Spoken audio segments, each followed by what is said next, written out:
Hello and welcome to the first ever episode of Test Subject A.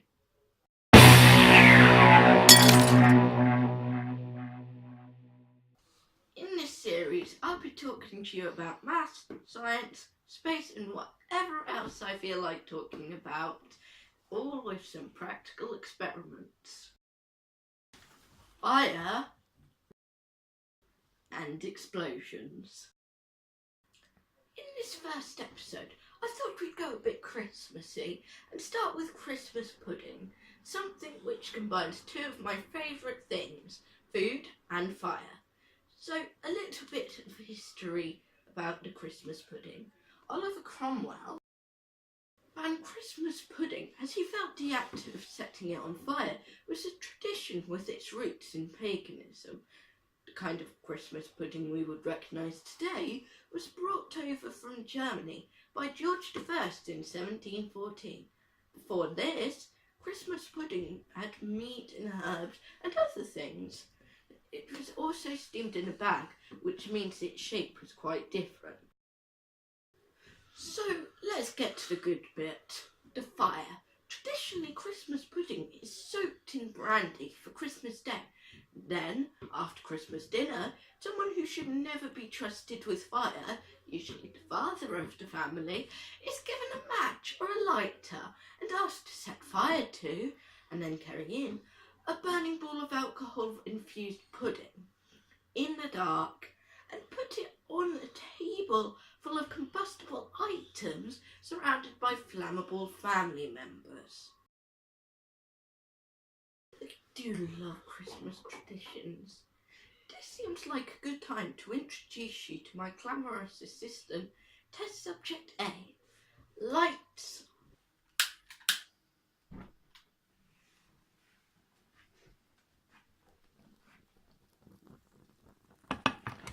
Thank you, Test Subject A. Now, the interesting thing about this fire is its colour. It's a reasonably strong blue. Now, let's look at the science behind it and why it's burning this colour.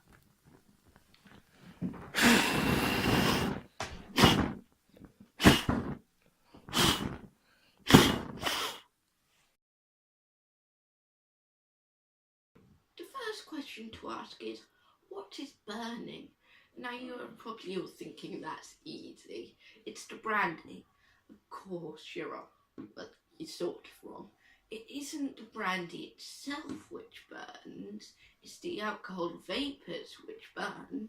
If you put a match in brandy or vodka or even petrol, it would simply go out. However, do not try to do this because the thing that will ignite the vapours will almost certainly be present. As any flammable liquid evaporates, it creates a highly flammable vapour cloud, which is likely to not only set on fire if ignited, but if it is in a high enough concentration, then it will explode. So, why is it burning this colour?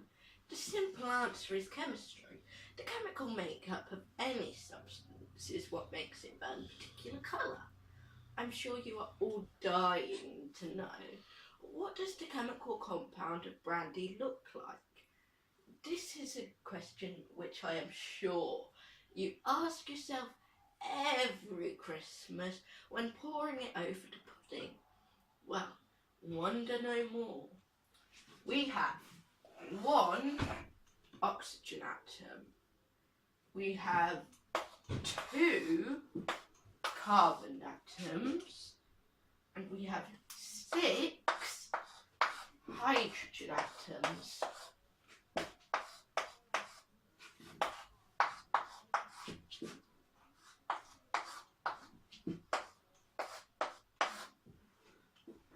Okay, this is actually what ethanol looks like. Brandy is a compound made up of many different products. It would take ages for me to write out on the board, so here it is. This can also be expressed as C2H6O. The interesting thing about chemistry is how, by adding a few extra atoms in a particular way, we get isopropyl alcohol.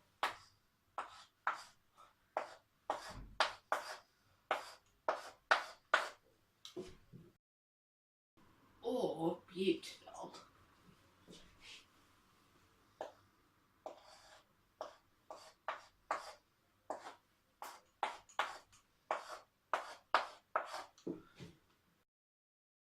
Very similar products with entirely different uses and entirely different toxicity levels.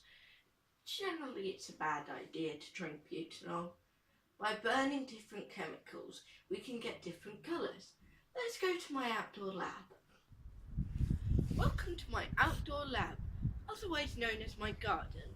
I'm now going to show you what happens when you burn various metal salts.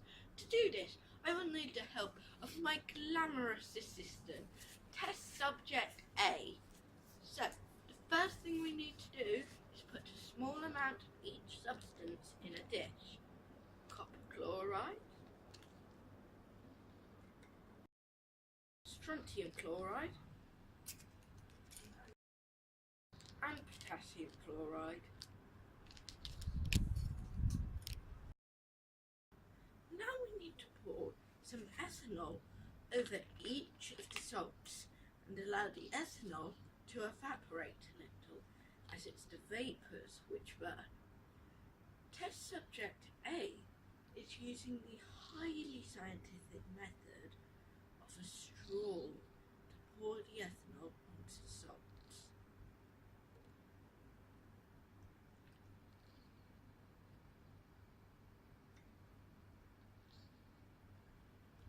Now test subject A will ignite each of the salts.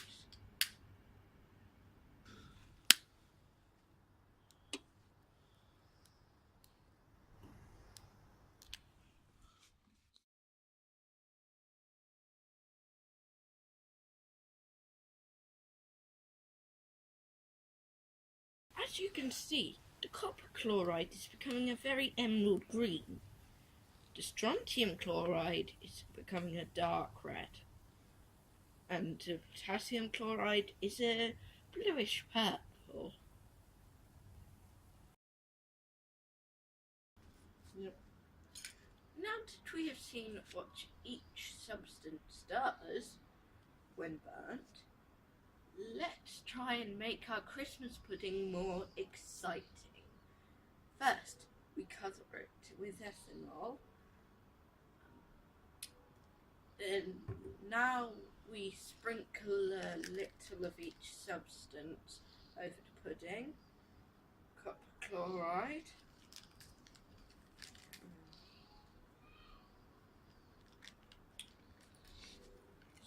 Strontium chloride.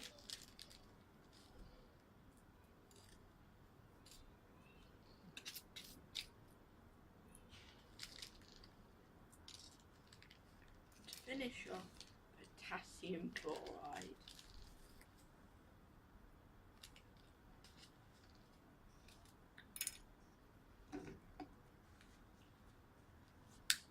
And now we set it alight.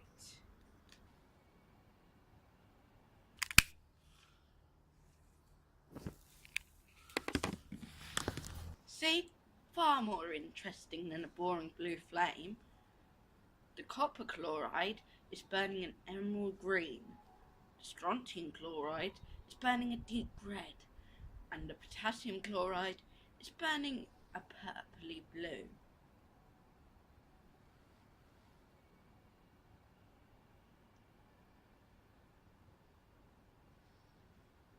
And if you want to add a little Christmas sparkle, then simply sprinkle with iron filings.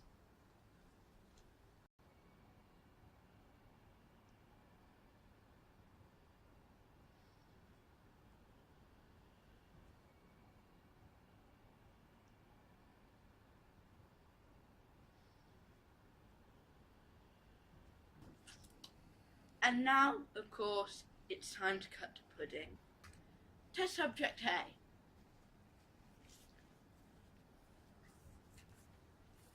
Would you kindly do me the honours? you want to cut the pudding? Well, here you go then.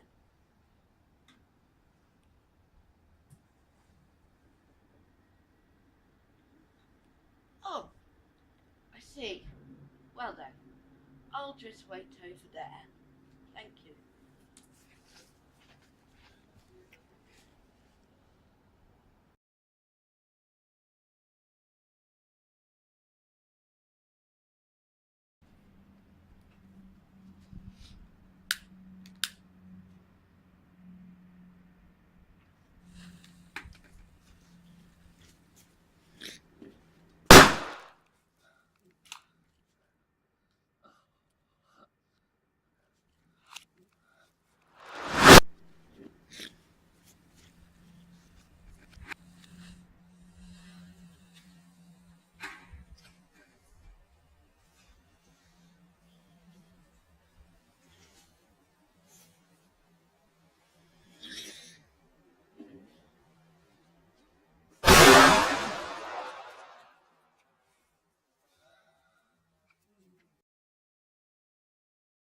Well, that certainly cut the pudding. Let's go back to the lab and enjoy some of it. Thank you for watching this, the first ever episode of Test Subject A. We'll be back soon with some more science. See you next time.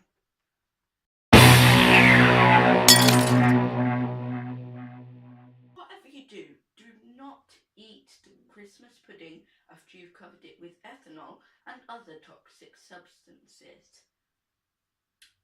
I'll be back next time once I've found a new test subject.